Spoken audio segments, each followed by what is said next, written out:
Hello friend, I hope you like my video. If you like my video please like share and subscribe my channel. तो friend, आज का जो topic है मेरा वो है उपभोक्ता के अधिकार। तो समझते हैं उपभोक्ता के क्या क्या अधिकार होते हैं, इसको डिटेल में जानते हैं और वीडियो को एंड तक जरूर देखिए, जिसमें आपको सारे के सारे पॉइंट जितने भी वो आपको अच्छे से क्लियर हो जाएंगे। तो चलते हैं, वीडियो को स्टार्ट करते हैं। तो सबसे पहला हमारा है सुरक्षा का अधिकार। तो इसमें क्या होता है, ये पूरा राइट्स होता है उनको कि उनको क्या होना चाहिए कि उनको पूरी सेफ्टी होनी चाहिए। तो क्या क्या है इसमें समझते हैं। इसका अभिप्राय है स्वास्थ्य के लिए हानिकारक उत्पादों तथा सेवाओं के विरुद्ध संरक्षण प्राप्त करना। तो जो भी हानिकारक प्रोडक्ट हैं उनको क्या होना चाहिए, उनको कहीं ना कहीं बंद कर देना चाहिए। तो ऐसा अधिकार होता है उनको कि जो भी हानिकारक चीज़ें हैं उनके विरुद्ध उनको सुरक्षा प्रदान की जानी चाहिए। ठीक है, जिसमें उदाहरण के लिए बताया गया जैसे ISI चिन्ह वाली चीज़ें होनी चाहिए, बिजली वाला कोई भी उपकरण है। तो उपभोक्ता को ऐसी वस्तुओं तथा सेवाओं को सुरक्षा का अधिकार होता है जिससे उसे कोई हानि ना पहुँचे।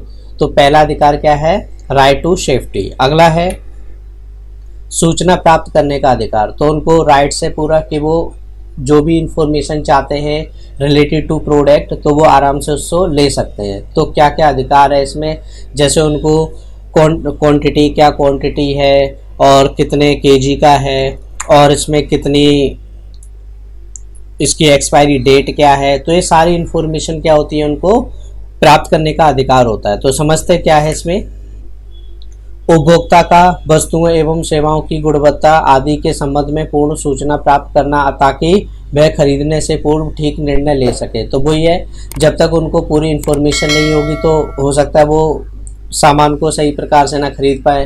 तो इससे क्या होगा, उनके मन में भी शंका रहेगी कि गलत उत्पाद खरीद लिया है। और अगर पूरी इन्फॉर्मेशन दी जाएगी उनको तो क्या होगा, वो अच्छे उत्पाद को खरीद सकते हैं। ठीक है, तो वही है, उदाहरण के लिए बताया गया जैसे इसमें प्रयोग में बढ़ती जाने वाली सुविधाएं।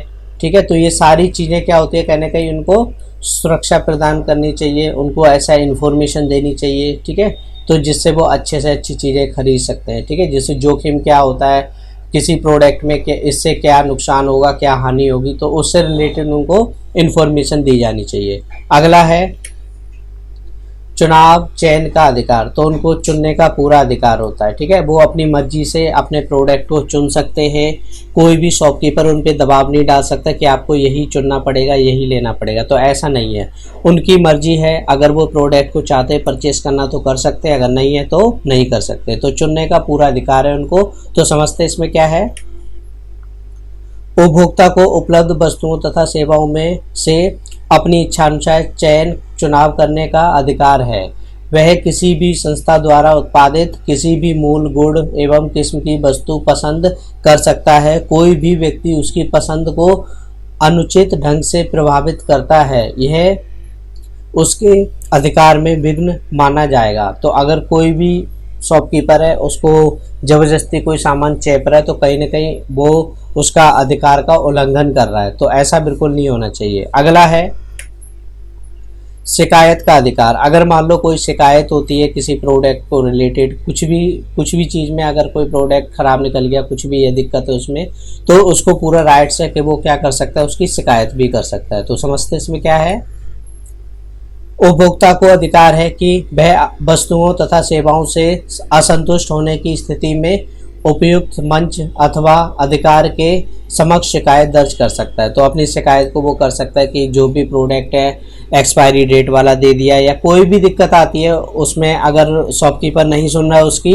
तो वो जाके आगे शिकायत दर्ज भी करा सकता है। और समझते अगला है क्षतिपूर्ति का अधिकार। क्षति होता है हानि और पूर्ति मतलब होता है उसको पूरा करना। तो क्षतिपूर्ति, तो समझते इसमें क्या है, उपभोक्ता के पास अधिकार है कि यदि किसी वस्तु अथवा सेवा से उसे कोई हानि हुई है तो वह क्षतिपूर्ति उपचार पा सकता है। इसके लिए सरकार द्वारा त्रिस्तरीय प्रवर्तन तंत्र की स्थापना की गई है, जो कि जिला, राज्य और राष्ट्रीय स्तर पर कार्य करती है।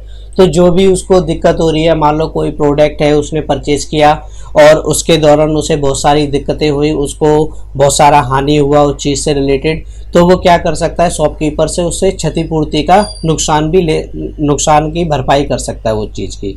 ठीक है, और समझते हैं अगला है उपभोक्ता शिक्षा का अधिकार, तो उसे पूरा शिक्षा देने का अधिकार होता है, जिसमें अलग अलग तरीक़ों से जागरूक कराया जाता है कि कोई भी प्रोडक्ट परचेज करते हैं तो इसमें क्या है, इसको कैसे यूज़ करना है। जैसे आपने टेलीविज़न वगैरह पे इन सब पे देखा होगा।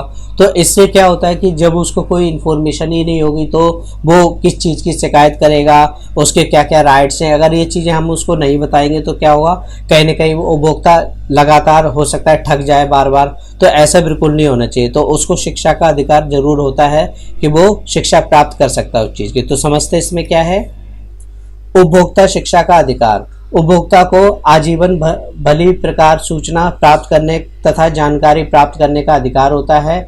इसके माध्यम से उपभोक्ता जागरूक बना रहता है। तो इससे क्या होता है, वो जागरूक रहता है और लोगों को भी जागरूक करता रहेगा।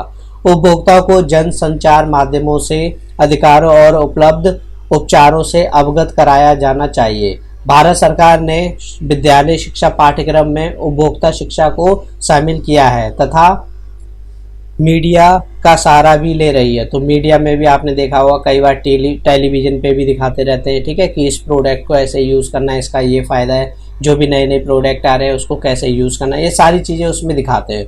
उपभोक्ता को अपने अधिकारों की जानकारी देने के लिए ये काफ़ी आवश्यक होता है। अगर उनको ये जानकारी नहीं होगी तो वो प्रोडक्ट को उपयोग नहीं कर पाएंगे। प्रोडक्ट से रिलेटेड जो भी समस्या होती है उसको कहाँ सुलझाया जाएगा, कैसे देखना है, तो ये सारी दिक्कतें रहेंगी। तो इसलिए कहीं ना कहीं क्या होता है, उनको इन्फॉर्मेशन दी जाती है, उनको शिक्षा दी जाती है। तो मिलते हैं हम नेक्स्ट वीडियो में, तब तक के लिए बाय बाय।